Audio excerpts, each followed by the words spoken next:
Yıllardır kimsenin girmediği eski bir araştırma merkezinin içinde tek bir ışık yanmaya başladı. Binanın elektrik sistemi 23 yıl önce tamamen kapatılmıştı, kapıları mühürlenmiş. Kayıtları silinmiş ve burası haritalardan bile çıkarılmıştı. Ancak o gece, paslanmış metal kapıların ardında karanlığın içinde bekleyen bir şey yeniden çalıştı. Tozla kaplanmış ekranlar birer birer açıldı. Eski monitörlerin üzerinde anlamsız semboller belirdi ve derinlerden gelen mekanik bir ses. Terk edilmiş koridorlarda yankılanmaya başladı. Bu cümle, boş binanın içinde yankılanırken, yıllardır kapalı kalan odalardan birinin içindeki cam bölme yavaşça buğulanmaya başladı. İçeride duran büyük kapsülün yüzeyi titreşiyor. İçeriden gelen hafif bir hareket karanlığın içinde belli belirsiz fark ediliyordu. Kimsenin hatırlamadığı, kimsenin konuşmadığı bir deney yeniden başlamıştı. Fakat asıl korkutucu olan şey, kapsülün içindeki kişinin yıllardır uyuyor olması değildi. Asıl korkutucu olan, o kişinin içeride beklediği süre boyunca hiçbir zaman gerçekten uyumamış olmasıydı. Çünkü o kişi, her şeyi hatırlıyordu. Adrian Keller, hayatının büyük bölümünü insanların hafızası ve bilinç yapısı üzerine araştırmalar yaparak geçirmişti. 38 yaşındaki bilim insanı, birçok meslektaşının aksine insan zihninin sadece geçmiş deneyimlerden oluşmadığına inanıyordu. Ona göre insan beyni, henüz keşfedilmemiş bir kapıydı ve o kapının ardında bilinmeyen bir gerçeklik bulunuyordu. Ancak bu düşünceleri, onu bilim dünyasında saygın biri haline getirdiği kadar tehlikeli bir noktaya da sürüklemişti. Adrian, yıllar önce İsviçre Alplerinin uzak bir bölgesinde kurulan özel bir araştırma projesinde görev almıştı. Projenin resmi adı Eternis programıydı. Dışarıdan bakıldığında amaç, ağır hastalıklar nedeniyle hayatını kaybetmek üzere olan insanların bilincini koruyabilecek yöntemler geliştirmekti. Fakat projenin gerçek amacı çok daha farklıydı. Araştırmacılar, insan bilincinin beden olmadan var olup olamayacağını anlamaya çalışıyordu. Adrian, başlangıçta bu fikrin imkansız olduğunu düşünmüştü. Ancak deneyler ilerledikçe elde edilen sonuçlar onu kendi inançlarını sorgulamaya zorladı. Bazı denekler, kalp atışları durmuş olmasına rağmen birkaç dakika boyunca çevrelerinde olan olayları anlatabiliyordu. Bazıları ise daha önce hiç görmedikleri yerleri tarif ediyor. Hiç tanımadıkları insanların isimlerini söylüyordu. Bütün bunlar bilimsel olarak açıklanamıyordu. Ve Adrian'ın hayatını değiştiren olay da tam olarak o gece yaşanmıştı. 23 yıl önce, Eternis programının son deneyinde Adrian ve ekibi beklenmedik bir sonuçla karşılaşmıştı. Deney için hazırlanan gönüllü deneklerden biri, bilinç aktarımı sırasında daha önce hiçbir insanın ulaşamadığı bir duruma geçmişti. Fakat birkaç dakika sonra sistemler kontrolden çıkmış. Laboratuvarın güvenlik kayıtları silinmiş ve araştırma merkezi aniden kapatılmıştı. O gece Adrian Keller kaybolmuştu. Daha doğrusu herkes onun öldüğünü düşünmüştü. Karanlık kapsülün içinde gözlerini açan Adrian, önce hiçbir şey göremedi. Kulaklarında yalnızca düzenli aralıklarla gelen elektronik sesler vardı. Vücudu ağırdı, kasları yıllardır kullanılmamış gibiydi ve nefes almak bile ona yabancı bir hareket gibi geliyordu. Bir süre boyunca hiçbir şey yapmadan bekledi. Çünkü beyninin ona söylediği ilk şey şuydu, henüz hazır değilsin. Fakat sonra bir ses duydu. Kendi sesi. Adrian, eğer bunu duyuyorsan, deney başarılı olmuş demektir. Kapsülün içindeki adam donup kaldı. Bu ses ona aitti, ama aynı zamanda değildi. Yıllar önce kaydettiği kendi sesiydi. Deneyden önce hazırladığı bir kayıt olduğunu hatırlıyordu. Fakat bu kaydın burada olması imkansızdı. Gözlerini kapattı ve zihnindeki görüntüler hızla geri dönmeye başladı. Laboratuvarın beyaz duvarları, alarm sesleri, panik içindeki araştırmacılar, kırmızı ışıklar ve son olarak karşısında duran bir adam. Elias Voss, Adrian'ın en yakın çalışma arkadaşı. Ama aynı zamanda onu durdurmaya çalışan kişi. "Bunu yapamazsın, Adrian," demişti Elias o gece. "Bazı kapılar açılmamalı." Adrian o anı hatırlayınca kalbi hızlandı. Çünkü deney başlamadan hemen önce Elias ona bir şey söylemişti. Bir uyarı. "Eğer geri dönersen, hiçbir şeyin bıraktığın gibi olmadığını göreceksin." Kapsülün kapağı, ağır bir metal sesiyle açıldı. Soğuk hava Adrian'ın yüzüne çarptı. Yavaşça doğrulmaya çalıştı ancak vücudu ona ait değilmiş gibi hissediyordu. Ellerine baktı. Parmaklarını hareket ettirdi. 23 yıl geçmişti. Ama kendisi hala deneyin başladığı geceki yaşındaydı. Bu mümkün değildi. Ayağa kalktığında çevresine baktı. Laboratuvar tamamen değişmişti. Duvarlarda eski belgeler, kırılmış cihazlar ve paslanmış ekipmanlar vardı. Fakat odanın ortasındaki bir bilgisayar hala çalışıyordu. Ekranda tek bir mesaj vardı. Adrian'ın yüzündeki ifade değişti. Çünkü bu mesajı yazabilecek tek kişi vardı. Ve o kişi 23 yıl önce ölmüştü. Adrian, ekrana birkaç saniye boyunca hareketsiz bir şekilde baktı. Parmakları istemsizce titriyordu. Çünkü karşısındaki yazının basit bir sistem mesajı olmadığını biliyordu. Bu laboratuvardaki hiçbir bilgisayar, onun adını kendiliğinden kullanamazdı. Hele ki bu mesajı hazırlayan kişinin kim olduğunu düşündüğünde. İçinde yükselen korku meraktan daha güçlü hale gelmeye başlamıştı.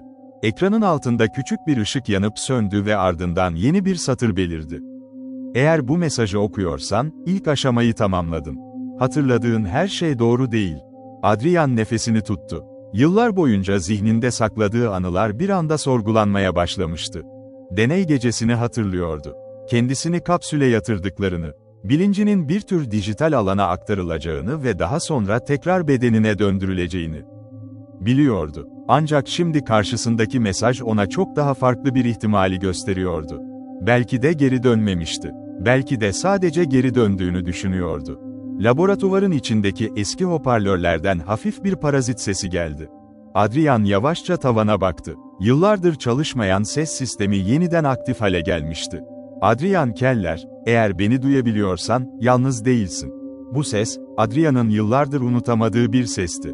Elias Voss. Adrian'ın gözleri büyüdü. Birkaç adım geriye çekildi. İçinde hem öfke hem de şaşkınlık vardı. Çünkü Elias'ın öldüğünü kendi gözleriyle görmüştü. Deney sırasında meydana gelen patlamadan sonra onu laboratuvarın diğer bölümünde bulmuştu. Vücudu ağır yaralıydı ve son nefesini verirken Adrian'ın elini tutarak sadece tek bir cümle söylemişti. Onları uyandırma. Fakat şimdi onun sesi bu terk edilmiş binanın içinde yeniden yankılanıyordu. Elias, dedi Adrian, sesi neredeyse fısıltı kadar kısıktı. Birkaç saniye boyunca cevap gelmedi. Sonra hoparlörden gelen ses tekrar konuştu. Beni hala hatırlaman güzel. Çünkü buraya gelen herkes önce geçmişini unutuyor. Adrian'ın yüzündeki şaşkınlık yerini tedirginliğe bıraktı. Buraya gelen herkes mi? Cevap gecikmedi. Evet. Laboratuvarın arka tarafındaki ağır metal kapı aniden açıldı. İçeriden karanlık bir koridor görünüyordu. Duvarlarda eski güvenlik lambaları yanmaya başladı. Kırmızı ışıklar, uzun koridor boyunca sırayla ilerleyerek sanki Adrian'a bir yol gösteriyordu. Adrian olduğu yerde kaldı. Mantığı ona buradan uzaklaşmasını söylüyordu. Fakat içinde başka bir his vardı. Sanki yıllardır beklediği bir cevabın tam karşısında duruyordu. Yavaşça yürümeye başladı. Koridorun duvarlarında asılı duran eski ekranlara baktığında, kendi fotoğraflarını gördü. Ancak fotoğrafların yanında tarihler vardı. Adrian durdu. Bu tarihler imkansızdı. Çünkü deney başladığında yıl 2006, YDI. Hayır, diye fısıldadı. Duvarın üzerindeki ekranlardan biri aniden açıldı. Siyah ekranın ortasında bir görüntü belirdi. Görüntüde Adrian vardı. Ancak görüntüdeki Adrian çok daha yaşlıydı. Saçları beyazlamış, yüzü kırışmıştı ve gözlerinde büyük bir yorgunluk vardı. Yaşlı Adrian kameraya bakıyordu. Eğer bunu izliyorsan, uyanış gerçekleşti. Genç Adrian ekrana yaklaşırken kalbi hızla atmaya başladı. Bu mümkün değil. Ekrandaki yaşlı hali devam etti. Biliyorum, bunu kabul etmek zor olacak. Çünkü sana gerçek olduğunu düşündüğün bir hayat verildi. Hatıraların, korkuların, hatta kayıpların bile yeniden düzenlendi. Adrian'ın nefesi kesildi. Ne demek bu? Yaşlı Adrian birkaç saniye sustu. Sen 23 yıl uyumadın, Adrian. Sen 23 yıl boyunca başka bir yerdeydin. Ekrandaki görüntü bozuldu. Parazitler oluştu. Ardından yaşlı Adrian son cümlesini söyledi. Ve en büyük sorun şu, geri dönen kişi gerçekten sen misin, bundan emin değiliz. Ekran kapandı. Koridor yeniden karanlığa gömüldü. Adrian olduğu yerde donup kalmıştı. Kendi kimliğinden, kendi geçmişinden ve hatta kendi varlığından şüphe etmeye başlamıştı. Yıllardır inandığı her şey bir anda parçalanmıştı. Tam o sırada arkasından bir ses geldi. Bunu öğrenmen gerekiyordu. Adrian hızla döndü. Koridorun sonunda biri duruyordu. Uzun boylu, siyah bir mont giymiş bir kadın. Adrian onu tanımıyordu. Ama kadın onu tanıyordu. "Sen kimsin?" diye sordu Adrian. Kadın yavaşça ışığın altına çıktı. "Ben Doktor Helena Moro." Adrian'ın yüzü değişti. Çünkü bu isim, Eternis programının kayıtlarında vardı. Ama Helena Moro, deney başladığında henüz doğmamıştı. Kadın ona doğru birkaç adım attı. "Bana inanmayacağını biliyorum." Zaten hiçbiri inanmadı. Adrian kaşlarını çattı. "Hiçbiri kim?" Helena'nın bakışları laboratuvarın derinliklerine yöneldi. "Senin gibi uyananlar." Koridorun sonunda başka kapılar açılmaya başladı. Bir değil, iki değil, onlarca. Adrian karanlığın içinde hareket eden gölgeleri fark etti. Ve o anda anladı. Bu bina sadece onu beklemiyordu. Bu bina, onun gibi başkalarını da saklıyordu.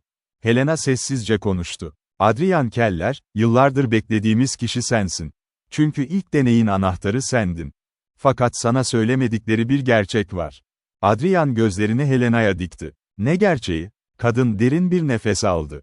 "Sen denek değildin." Kısa bir sessizlik oldu. "Sen ilk deneyin sonucuydun." Laboratuvarın içinde yeniden alarm sesleri yükselmeye başladı. Ve yıllardır kapalı kalan bina, ikinci kez uyanmaya başladı. Adrian, Helena Moriu'nun söylediklerini anlamlandırmaya çalışırken bulunduğu yerin soğuk havasını artık hissetmiyordu. Zihninde tek bir cümle dönüp duruyordu.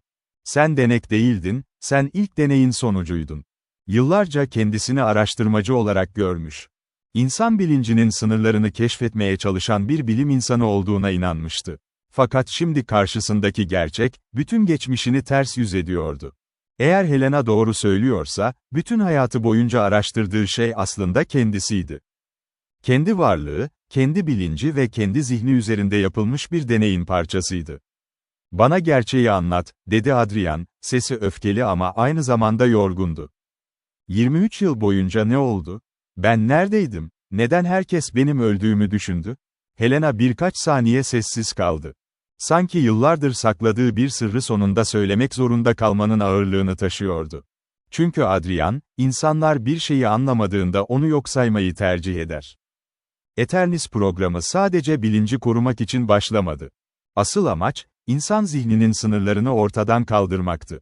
Yaşlanmayan, hastalanmayan ve fiziksel bedene bağlı olmayan bir bilinç yaratmak istediler. Fakat deney sırasında beklemedikleri bir şey oldu. Adrian gözlerini kıstı. Ne oldu? Helena laboratuvarın karanlık tarafına doğru yürümeye başladı. Adrian istemese de onu takip etti.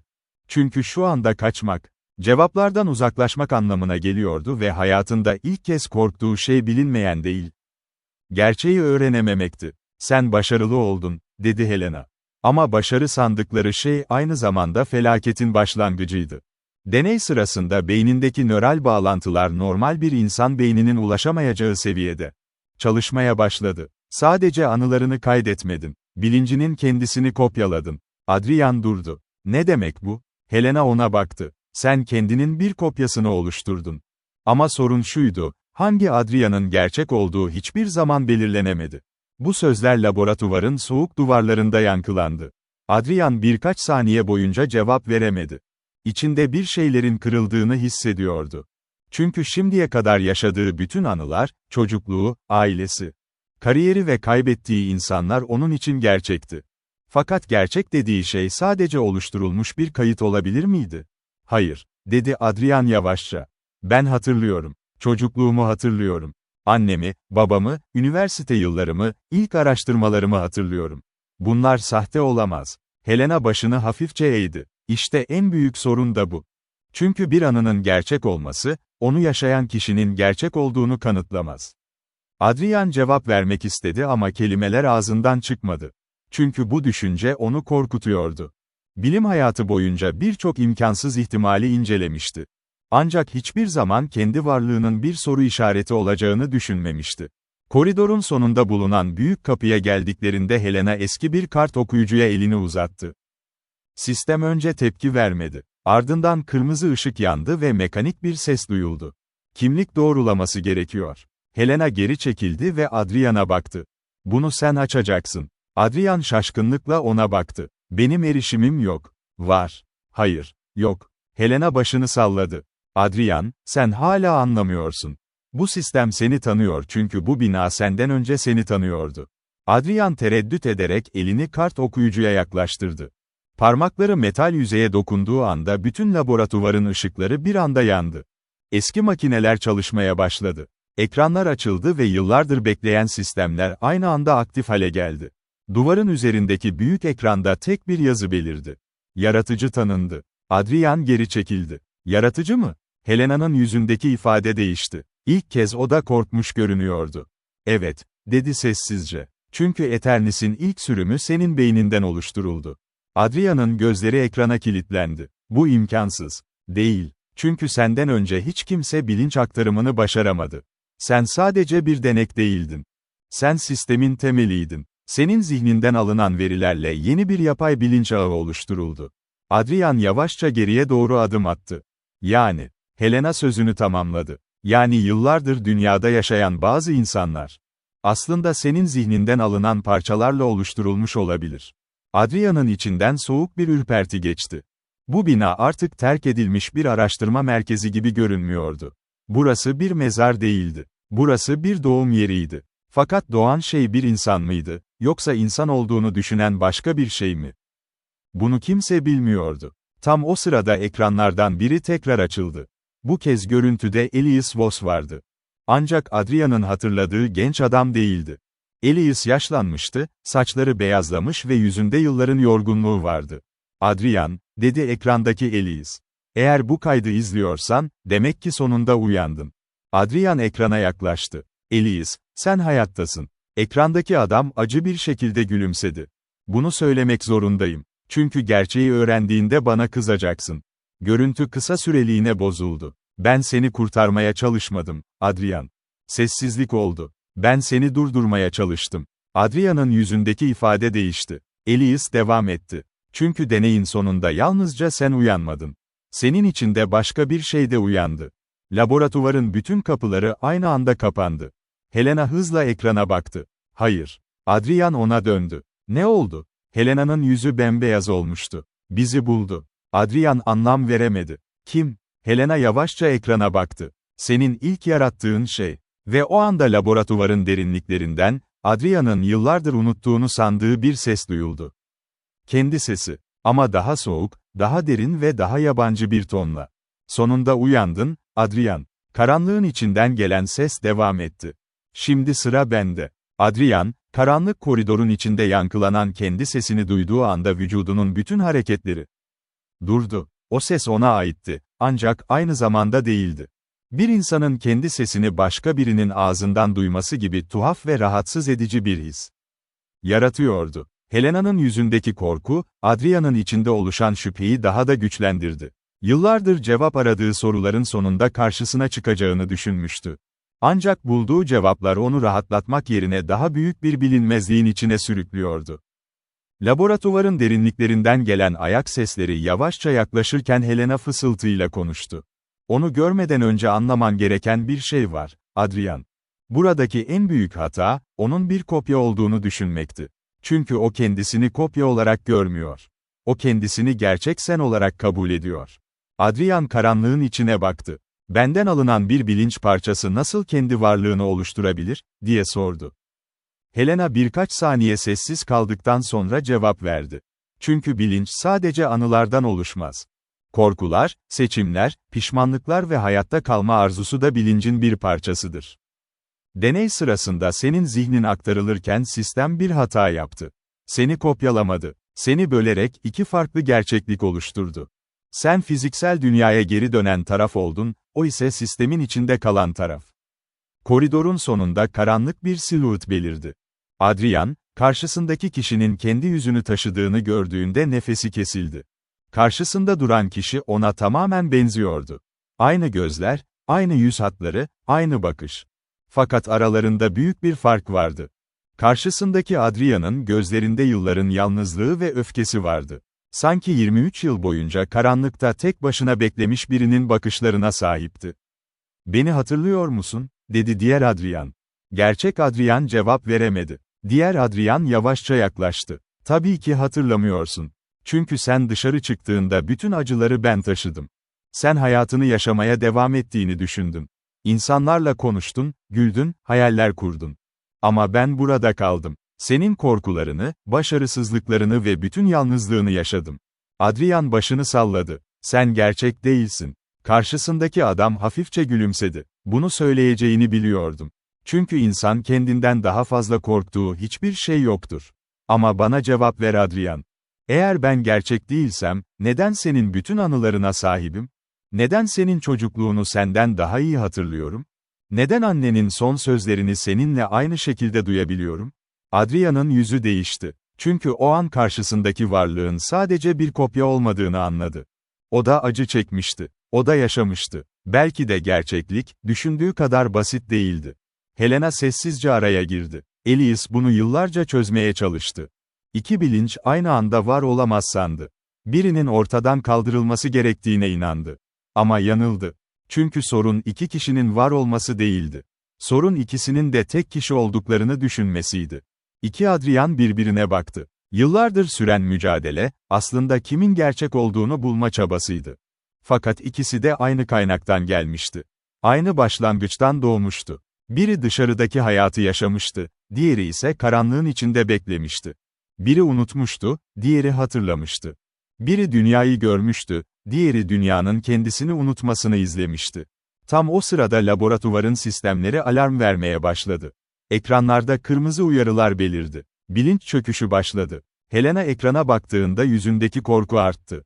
Sistem kendini yok ediyor. Eternis'in ana çekirdeği zarar görmüş. Eğer birkaç dakika içinde durdurmazsak buradaki bütün kayıtlar silinecek.